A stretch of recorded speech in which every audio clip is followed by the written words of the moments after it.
The downfall of Chevy Chase, the most insufferable comedian of all time. Chevy Chase started his career like many comedians, running around and trying everything he could. Finally, his work paid off. He became a writer for a show called Saturday Night Live. Shortly before the show first aired, Chase was added to the cast and joined rehearsals. This became his big break, putting him squarely in the spotlight. He introduced every show but two, and was the anchor for Weekend Update, one of the show's longest-running bits. His catchphrase "I'm Chevy Chase, and you're not" became extremely famous. He even claimed that his Weekend Update style was the direct inspiration for later comedy news programs like The Daily Show. During the show's run, Chase won 2 Emmy Awards and a Golden Globe for his work on the show, and many have argued since that he defined the franchise. Chase was a hit at the time, and was shortlisted by many as one of the funniest rising comedians in America. Chevy left SNL a few episodes into the second season, the reason for which is still unclear. Chase's official story claims that his girlfriend didn't want to move out to New York, so he decided to move out to LA and marry her. That story is somewhat backed up by the fact that he'd negotiated out of most of season 2 in his contract with NBC, surprising producer Lorne Michaels. However, there's still suspicion surrounding the episodes he was in. Supposedly, he injured his groin doing a pratfall in the first episode, forcing him to be hospitalized for the next 2 episodes. However, as eagle-eyed fans noticed, the injured Chase was very clearly seen at the end of the first episode dancing around without any issue. Many have theorized that the episodes were a test run, to see if the show could work without Chevy, in anticipation of him leaving. Years later, an anonymous SNL cast member mentioned that he only used his engagement as an excuse to pin it on his now ex-wife. In reality, he'd left the show purely out of a desire to make more money. But why would the show want to see one of its most popular actors gone? Well,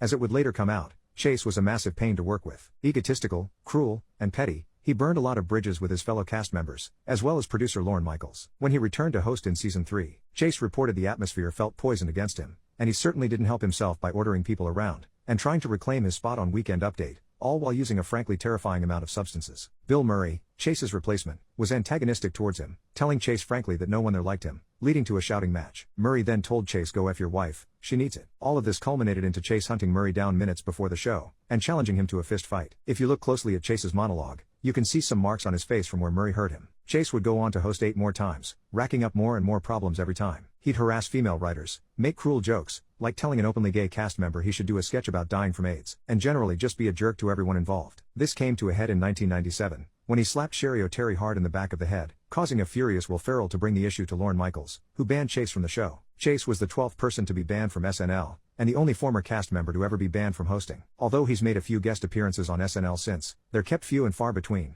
and the hosting ban has been enforced. Chase would initially find success striking out on his own, starring in a number of classic comedies. However, Chase's success wasn't for long. He has been in a total of 62 different movies and TV shows, most of which are awful. There's just no other way to put it. He milked National Lampoon's Vacation for 6 total movies, with the quality going downhill each time. He also tried to launch his own celebrity talk show, which bombed and was cancelled just 4 weeks in. His most recent movie in 2021 was Panda vs. Aliens, which is, it's exactly what you'd expect. After Chase's initial success, he made bomb after box office bomb, with the failure seriously damaging his ego. He'd reportedly talked a lot of crap at SNL about how everyone else had no chance at a career, so seeing his former castmates all become more famous than him had to sting. Chase's one big hit later in life was Community, a show where he played a self-centered egotistical old man with some seriously dated views. It's like the role was made for him. Members of the cast have been frank about how they only got a celebrity like Chase for such an unknown show because of how far Chase had fallen. And as the show turned into a surprise hit, it seemed like it might be his ticket back to the top. However, Chase had serious issues on set. His toxic behavior continued, and he had serious issues with director Dan Harmon. At one point, he even refused to do a pivotal scene on the last day of filming,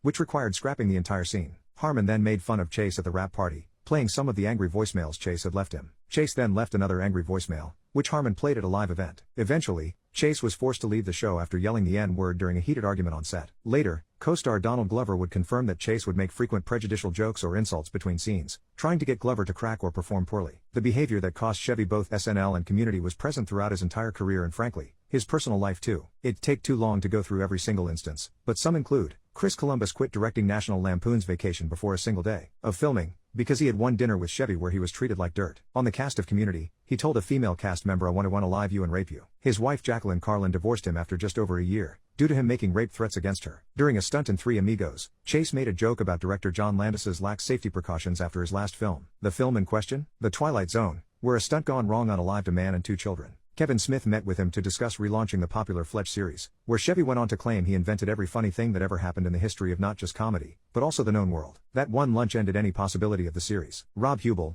a fan of Chase's, approached him backstage to shake his hand, upon which Chase slapped him hard across the face. Yvette Nicole Brown was asked who she would kick off Community if she could, and answered with Chevy Chase before the interviewer even finished the question. She, along with Glover, has noted Chase's stream of prejudice towards them even before yelling the N-word.